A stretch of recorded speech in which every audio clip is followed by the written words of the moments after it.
Hmm. What kind of opening should I do for my ReZero review? I mean, I've had a couple weeks to think about it, but for some reason I'm still drawing a blank here. Hmm. Well, I can't think of anything clever, so I guess I might as well restart. But if I restart, I go all the way back to the beginning. Is that something that I really want to do? I'm bored.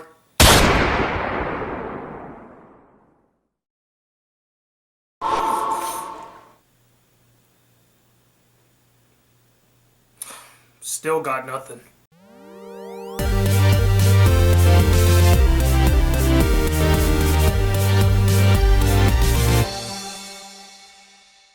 Hey guys, the Black Critic Guy, finally here with my review on the anime ReZero. Now, ReZero begins in our world, following an average teen boy named Subaru who suddenly gets whisked away to a magical medieval world where he encounters new and bizarre things and bumps into a silver-haired girl named Amelia who is trying to find someone who stole something from her, and of course, him being the main character, he can't help but want to help this cute young girl find what she's lost. And after a long day's search, the two head to an area where the supposed thief is said to be hiding, but unfortunately they both get killed, and moments before death, Subaru reaches out for Amelia saying, "I'm going to save you," and then his vision goes black, but all of a sudden, he's back at the fruit stand where he first arrived, and he ponders to himself, how did this happen? What's going on? Was it all a dream? He later discovers that after he dies, he has the ability to go back in time and kind of correct the mistakes that they made previously so that it doesn't happen again. And from here, our protagonist status character Subaru faces multiple challenges, deaths, and fights to overcome them with every single restart. Now, anyone who's considered themselves a part of the anime community has heard of ReZero in some way, shape, or form. You could not escape it. It was all over the place, and to be honest, I was actually kind of curious to see it for myself. I wanted to see whether or not it lives up to the hype or it was overhyped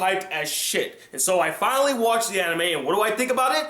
Well, let's get into the review! First and foremost, as always with most modern day anime, the animation here is solid, and I really like the way they use the color schemes to convey the changing of mood in a scene, from bright and colorful to give off a very adventurous feel, to dark and dreary, capturing an uneasy and horrific tone. The action, for the most part, is your typical shonen action fare. You know, fast-paced, a lot of bright colors, sword fights, explosions, the usual. But it is fun to watch to a certain degree, as some of the violence is downright gruesome and disturbing. I mean, shit, I still get nightmares thinking about these scenes. There were some lovely melodies in the score for this anime, ranging from light and emotional, to soaring and epic, to melancholic and tragic, and they all complemented the scenes perfectly. The voice acting too was on point. Good job, Japanese voice cast. Now the story here is basically the movie Edge of Tomorrow, but in a medieval setting, and done right. Now, to be fair to Edge of Tomorrow, I know there's a lot of people that are huge fans of the film and they defend it and consider it to be an excellent action film. I personally disagree with them. In fact, I got a lot of hate for my opinions on said film, but I understand that the film had a lot of limitations. It doesn't have the luxury of expanding more on the story and characters like a series does because it is a film. But regardless, this series is able to expand more and show us more, which lets us really see Subaru connect and bond with various characters. We get more intrigued and invested into the story, so that when tragedy does strike, we feel the weight of it. We feel the heartbreak and trauma that the main character feels. And oh boy, does the story get pretty damn brutal in this anime. I mean, they do not hold back at making the audience feel both uncomfortable and horrified all at the same time. They're especially brutal to the main character, Subaru, putting him through so many horrific and traumatic experiences. I mean, seriously, I felt so bad for this character. I have not seen a character get this tormented both physically and mentally since Kaneki from Tokyo Ghoul. But do not fret, dear viewers, as it's not all doom and gloom here. There is balance, as the story does very well to showcase the main character Subaru facing all of these trials and tribulations head on over and over and over again, and overcoming them with his resilient personality. And I have to say, there is a sense of catharsis, a sense of relief knowing that he never has to relive these terrifying events ever again. You just let out a sigh of relief like, oh man, that was heavy. Good thing that's over now. Next up, we have the characters, most of which were really fun and entertaining to watch, and all of them were quite fascinating, from the good guys to the bad guys. But the three that stood out the most to me were, of course, our main character Subaru, Rem, and Emilia. With Subaru, what makes him such a great and compelling character is his resilient personality and persistence. No matter how dire a situation looks, he will always find a way to fix it. Now, there are moments where he is at his lowest of lows, and I really like these moments because it makes him very relatable. He's not the stereotypical main character who's always gonna get the job done no matter what. No, there are moments where he feels like it's hopeless, there's nothing he can do, and he kind of needs some help and support, but he always comes right back up and becomes the badass he was born to be. And I just absolutely adore character arcs like that. Seeing a character who's kind of a nothing and doesn't really stand out that much, rising up to the occasion and being a badass hero. That is freaking awesome. Not to mention, he forms really strong relationships and connections with various characters throughout the series. The first of which is a young silver-haired girl named Emilia. No, not that Emilia, the other Emilia. Yeah, that one. And for the most part, I enjoyed this character. She's nice, sweet, can hold her own in a fight, pretty, has an interesting backstory, and deals with an interesting dilemma throughout the series, although I wish they could have touched on that a little bit more, and has a really well-developed and convincing relationship with Subaru. But without question, the best, most fascinating, dynamic, multi-layered, and beautiful character / love interest in the entire anime goes to none other than Rem. My goodness, Rem. I fell head over heels for this girl. Not only because of her blue hair and because blue is my favorite color, but they did such a great job at fleshing this character out. She is the most fleshed out character in the entire anime, even more so than Subaru, because we learn a lot about her personality, what drives her, what her motivations is, what her past was like. She gets a lot of backstory given to her, and it's actually quite interesting and tragic at the same time. The character goes through so many interesting dilemmas, not only unrequited love, but also in her past, dealing with her sister and all that stuff. And her relationship with Subaru is so dynamic that it blows all the other relationships away. Now, I'm not saying that all the other ones suck. It's just that when compared to her relationship with Subaru, none of them ever come close. It eclipses all of them. And speaking of Subaru and Rem's relationship, we got the final and probably greatest element that this anime has to offer, and that is episode 18. Every single thing that happens in episode 18 is near perfection. I would not change a single thing about it. It is so well executed. And what's so interesting is that there's not a single action scene in the entire episode. And it doesn't even change from one location to the next. It takes place in one specific area for most of the episode. And it's as enthralling and as epic and as touching and as moving as any other scene in this anime. I mean, what happens, what transcribes in this episode, which I will not spoil for you guys, was just so well done. I was left speechless after seeing it. It was both emotional and touching at the same time. Uplifting yet tragic. It just was so good.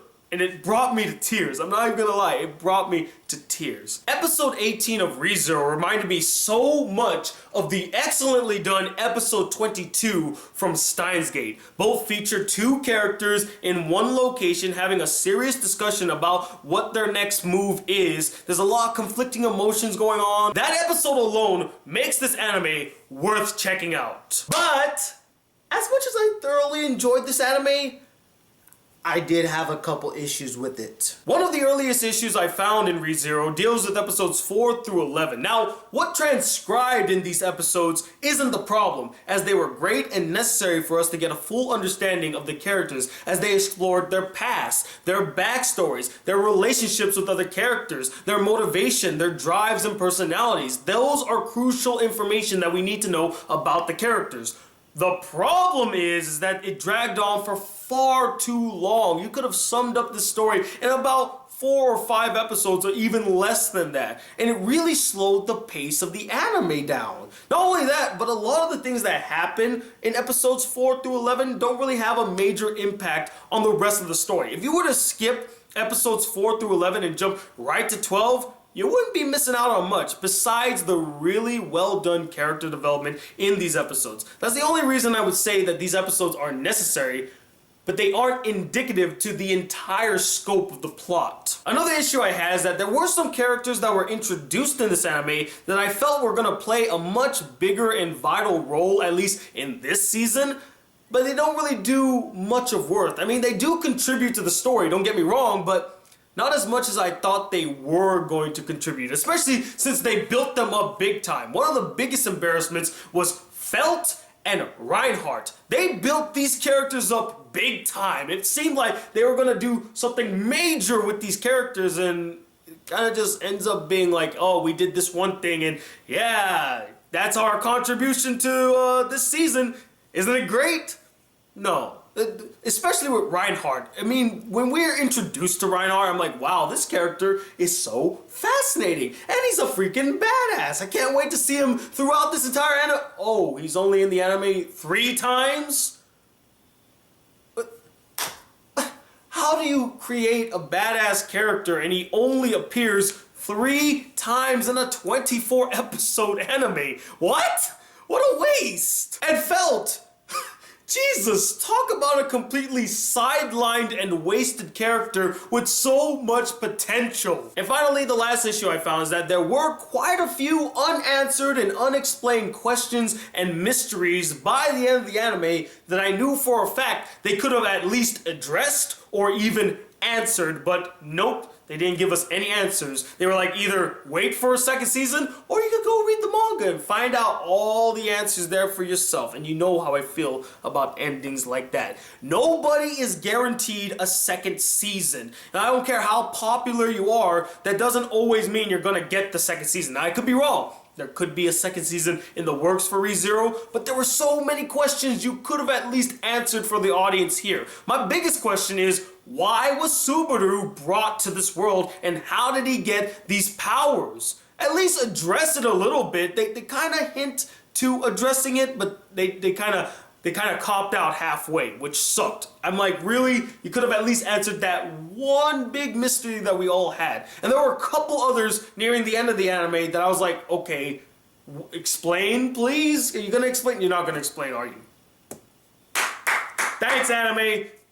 Thank you for confusing me even more. But overall, besides its few issues, I still found ReZero to be a very enthralling anime with a captivating story, relatable and likable characters, and one of the best episodes I've seen in an anime all year. And that's why I'm going to give it a 4.5 out of 5 stars. I think that it is one hell of an anime, definitely worth the hype, and you should all go check it out. But as always, I'm not the end-all be-all opinion when it comes to ReZero. I would love to know what you guys thought about the anime as well. Did you love it to death? Do you think it's one of the best animes of the year? Or did you find it really boring, dull, and cliche? You just couldn't get into it? And let me know who is your favorite protagonist in a fantasy anime. Comment below, let me know, and stay tuned. I got a shit ton of videos coming your way, so much things to work on, but first and foremost, I will be doing another Let's Watch Something this Wednesday, 8 p.m. Eastern Standard Time. Stay tuned for that. And of course, BCG Mail will be returning to Thursdays, and hopefully another anime review will be coming out on Thursday as well. So much shit to be done, guys. I don't know how I'm gonna survive this month. I really don't, because there's so much I gotta do. But as always, guys, if you would like to support the Black Critic Guy just a smidge more, why not donate to my Patreon account? Link is in the description. And if you'd like to send me any fan mail, send it to this P.O. box right over here. And as always, if you'd like to see more videos of this channel and be a part of the Black Critic crew, please hit that subscribe button below. Like this video if you really enjoyed it. And I'm talking about this second, the Black Critic Guy. Till then, peace, YouTube. Yes.